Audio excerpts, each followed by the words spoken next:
பாக்குறது ஒண்ணும் உண்மையான கஷ்டம் இல்ல. கீழே நடந்து வரும்போது வலியில நான் பயங்கரமா அழுதுட்டேன்னு பவித்ரா ஜனனி ரொம்ப எமோஷனலா ஷேர் பண்ணியிருக்காங்க.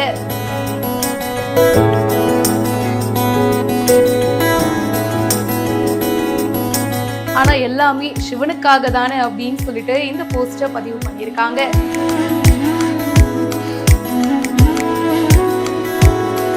பவித்ரா ஜனனிய நம்ம பல சீரியல்ஸ்ல பார்த்திருப்போம். ரீசெண்டா பிக் பாஸோட லாஸ்ட் சீசன்லயும் ஒன் ஆஃப் த கண்டஸ்டன்டா கலந்துக்கிட்டாங்க. அண்ட் இப்போ பாத்தீங்கன்னா கேதார்நாத் கோவிலுக்கு போயிருக்காங்க.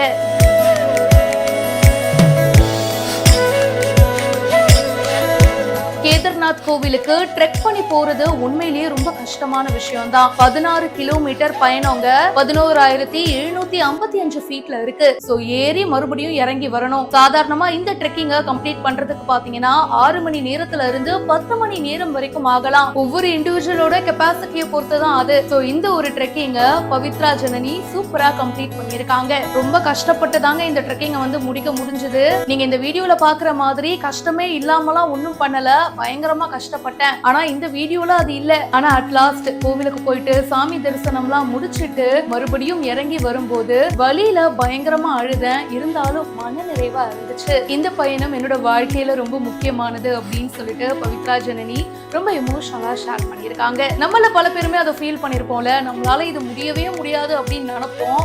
ஆனா கூட இருக்கிறவங்க பாத்தீங்கன்னா பயங்கரமா மோட்டிவேட் பண்ணி அந்த டாஸ்கை கம்ப்ளீட் பண்ண வைப்பாங்க.